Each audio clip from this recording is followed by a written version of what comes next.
What's up, y'all? It's AoxTheGardener here. I do a little quick video. I came upon a little bit of a teachable moment, I think, for myself, definitely. Lots of learning all the time, usually with sick plants. And I want to go ahead and take a quick video and show what I found, why it's doing what it's doing, why it's sad, and how I'm going to fix it. So here's what we got. Give me 1 second. Let's flip it all around. All right, so welcome to the potting bench. Here's the pot that I had this little string of pearls in. Man, it's still got a lot of moisture in it now. Yeah, foreshadowing. And here is the string of pearls. This was a glorious mound of beautiful flowering glory, and over the past few months, it's just gotten sadder and sadder and sadder and shriveled up. And so I was like, shriveled, let me give it some more water. Yeah, we know where this is going. That didn't work out so well for me. So that's the remains of my beautiful mini pearls variegated beauty. So we're going to fix that. And let me show you something here. Here's the soil that it was in. This is wet. Here's the clump test. You take your soil mix and you put it under water. Now this has so much water in it that we can just pretend that it was underwater. You take your mix, your final grit, you hold it in your hand, you make a tight clump and you let it go. You want to see that clump fall apart on its own and not sit there like a turd. Excuse me, I know, but so this is wet. So the problem is I did amend some cactus soil with pumice, but it looks like I used the bottom of the bag, everything 1/4 inch and below, all the fines, all the everything. So this is essentially fine sand in here, and it is just wet. And that's not good, not freaking good at all. So that is why my string of pearls rotted right there. So if you're wondering why your string of pearls rotted, it's likely your substrate. That was my problem. But we're going to fix it. We're going to get rid of this sand, fine sand, gross nonsense. And for grit, I just grabbed whatever grit was handy. I've got this 5 particle Asian grit, and you know, you've seen this before. It's the 5 color stuff. You get it on Amazon. Anyway, it's all nice, uniform size. That's why I'm going to use it, because I'm too lazy to move all the stuff to get to my pumice bag. I'm going to use that stuff. I'm going to use my old bag of EB Stone succulent soil. Oh, this is the best stuff. If you're looking for a bag succulent soil, that's the stuff. So I'm going to mix this stuff 50-50 with that other grit. And so let me do that. Real quick, here's the look of that stuff that the string of pearls was in. And like I said, it did great for about a year. Maybe the stuff was breaking down more. I think I put some boneed in it, systemic, maybe the granulation there helped make this sadness mix right here. But yeah, that's not what you want. Anyway. All right, so I got rid of that nasty stuff out there. So we're going to do 50-50. 50-50. 1, 2, 3, 4, 5 handfuls. Sure. I mean, this stuff isn't exactly a precise science. Can be, but, you know, we're just gonna... 5 handfuls. About the same size. I can get more of this stuff, so we'll do 4 of these. 1 more. All right, so now we got that. EB Stone succulent soil, which does have a little bit of sand in it, but it's got all these chunks of pumice. That's not perlite, that's pumice. And it's an aged pine, aged fir based organics in there, sand, scoria, and pumice. That's what that EB stone is. And we're going to mix it all up. Mixy, mixy. And that uniform large grit size, a 1/4 inch-ish size, that, 5-7 mil size is going to definitely let this stuff breathe a lot better. It's not necessarily too much water. It's not enough oxygen. So we got all that mixed up. So we're going to go ahead and use this thing. It's a little azalea bulb pot, but I like them. I've got a bunch of little plants potted in here. It's pretty much the same height as the other one, but it's just wide and round. So take that there. Hopefully you don't mind me casual video style, no setup. I just was like, my wife is at the store. I needed to fix this plant real quick, so just use the old iPhone. We don't need to set up all the camera gear. Potting bench is a little messy. These little things, that's kind of cool for covering your lithops when it gets too hot. And covering up your lithops or your conophytum when it gets to these little cocktail parasols. It's kind of funny. Works pretty decently, actually, too. So, hey, we got our pot here. We got our bucket of EB stone, and I don't know what it is. But you've seen it. I mean, come on, you've seen it. If you've done this stuff for a while, you've seen it out there. It's a 5-color stuff. So, no, look at all the grit going right in the bottom, and then all the organics falling into the top. You know what? And that's okay, because that'll work its way down. And look at that. Look at that. Did I really measure that out with my hands? Right on. It's experience, folks, right there. It's experience. Okay. Maybe it's just a good eyeball. So, hey, what have I got in my little potting bench here? Here's my library of top dressings. All my different top dressings I use. We got some moss over here for propagationalizing, some tools up here, some bonsai jack and other pumacy stuff and scoops and stuff, and all my fertilizers down here, and my orchid bark for my aeroid mix and stuff. But what I'm looking for is this. That's what I'm looking for, because I think I might have saw a little bit of white fuzzy on there. A little bit of white fuzzy. So let's one-hand this, huh? Let's see if I can't keep from dumping just a crap ton in there. Okay, so that's enough.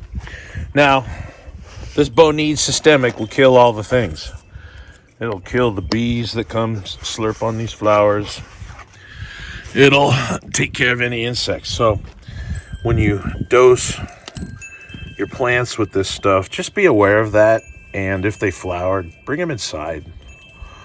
We got this, nice little outdoor pollinator haven here that we like to have the hummingbirds come and slurp on all our plants. So we don't want to affect the bees, any of the pollinators, because those guys make everything happen.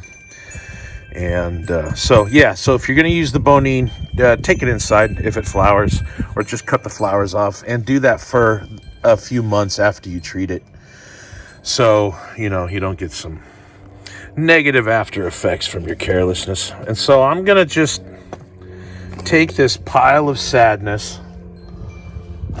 and I don't know if I can really one-hand this. So yeah, I see some little white fuzzies in there. I don't know if that's from death and botrytis or whether that's from mealybug, but we're gonna do what I can to avoid that. So I am just gonna go ahead and kind of poke these roots down in here. Probably was a better way to go about this, like if I had actually maybe not put all the soil in there quite yet. So yeah, here you go, live, folks. ATG, figuring things out on the fly, trying not to be a dumbass. It's a good goal for everybody. Okay, and so what I think I'm gonna do is I'm gonna kind of work these roots down in here work these roots down in here. This plant is already so sad. I'm not really gonna be real artistic with him. This is a triage operation, but this should really help. And so I'll just kind of lay in my strings of sadness that I've let dry out a little bit. Let them get down in this soil here. Work it all in. And then we're just kind of cheat it a little bit. You notice that I put this, lowered this level of this soil a little bit. Yeah, we're doing the one-handed planting method today. It's not optimal, I'll tell you that. But we're doing it. We're going to make it happen. So, yeah, hey, all you roots there in the middle, I'm going to give you a nice little pit. You all seem to be pitting down there. And then we'll take some more of these sadness strings, and I'm aiming to get these roots. Now, I mean, the strings they got a lot of potential because they've got the base root at the base of the string, and then they've got lots of rooted nodes. I mean, this was a really happy plant for quite a while. And then I also brought it indoors, maybe bringing it in. Yeah, look at that. There's another issue. Friggin' mealybugs. All right, well, scrape all this off.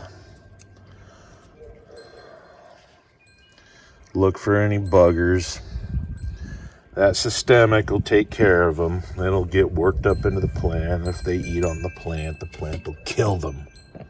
I say that with relish, don't I? Kill them. Don't like mealybugs. I don't like aphids either, but you know what? You can spray aphids off a plant with a hose. Mealybugs just get vicious. I'm not even going to plant that. Look at that. Yeah, poor girl. That poor girl. Yeah, okay. I'll put some more of these sadness strings in here. Okay. I got one more sadness string. Look at this. Botrytis. Rot. I've been dealing with botrytis on some other plants this season. When your buds rot, it's unhappy times. Okay, so look, that's just a pitiful pile of horrifyingness. Sorry, one-handing it. Yeah, this is just Ox being kind of lazy. It's a Sunday.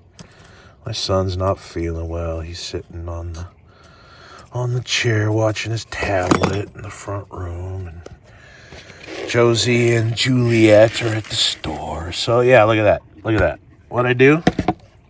Just lazily poured a bunch of soil over it. Lazy. All right, what about those strings in there? Well, yeah, we should probably go try to find some of these guys and put them on top of soil and not in the ground. But you know what? I've seen such amazing turnarounds from plants when you just kind of give them an arena to heal themselves and let them do their work. Okay, so I've got some strings underneath here. What I'm hoping for is give this guy some air, give this guy some new breathable soil that's not going to compact over time, is not going to turn into just a solid rocky layer in the bottom, not allowing the soil to drain. This stuff is going to drain like a champ. So, yeah, that's what we're going to do. Wherever those middle guys are, you see we just kind of covered the roots up. And we're just kind of, Senecio Rowleyanus grows wild, and it creeps along the floor, and it just grows and grows and roots and grows and grows and roots and grows. And so I'm going to rely on the rooting ability of this plant and some time, some oxygen, and we're just going to let it grow. And so that's kind of it. I'm not going to water it. I'm going to let it hang out for day or two. I just pulled all of that stuff out of this horrible soil. So I don't really want to, throw a bunch of new water at it in this new soil quite yet. We'll let any wounds that I just caused heal up a little bit. Let it dry out a little bit. Whatever's going to die off a little more, let it die off a little more and harden up. And I imagine in a number of months, this is going to be looking like its old self, but even bigger now since I've given it, a wider arena to develop into. Right now, it just looks like sadness, but we've moved from having a nice, healthy plant to repropagation at this point. You see any extra roots, just poke them down the soil. I didn't do this all creative masterly. I just threw it together to let you see. Anyway, here, let's take a look at some of the potting bench plants up here. We got some. These are all propagatory for the most part. Some sedum multiceps. There's a cool little Crassula plegmatoides. My Mullicanesis here. Here's a falcata. Or Perfoliata var minor now. It's not falcata anymore. With some just stems from Crassulas that I just kind of stick in the pots. And this is a pretty girl right here. And some peperomia. Various other stuff here for the garden. And now I gotta look at some shelves over here real quick. We got a little sun patient over here. This is Joe Ficus. He is my oldest plant. I've had him for over 10 years. He looked really sad for a long, long time. And then I decided to learn how to do this stuff. And boy, he's a happier guy nowadays. And a little Mesemberia. Yeah, my Mesems. These are my favorites. My Alenopses, my Ficarias, my big old Ficaria pot. There's all kinds of flowers coming out. Some Argyroderma, excuse me. I'm happy about this. Get some cross-pollination going on these Lapidaria. A couple Dentaranthus fancilii here, looking beautiful. And my little Kono bucket. I should probably grow these separately, differently, but for now they're all living right here and they seem happy. Oh yeah, I put this together last night. It's kind of cool. My little witch's cauldron of Lithops optica rubras, looking kind of nice, looking already kind of plumping back up. Anyway, yeah, here's a little quick video. Hopefully this helped. 1 second here. I decided to throw that together. I mean, I learned right there that my soil was bad and discovered why my pearls were looking so sad. And I figured something like that was going on. So, yeah.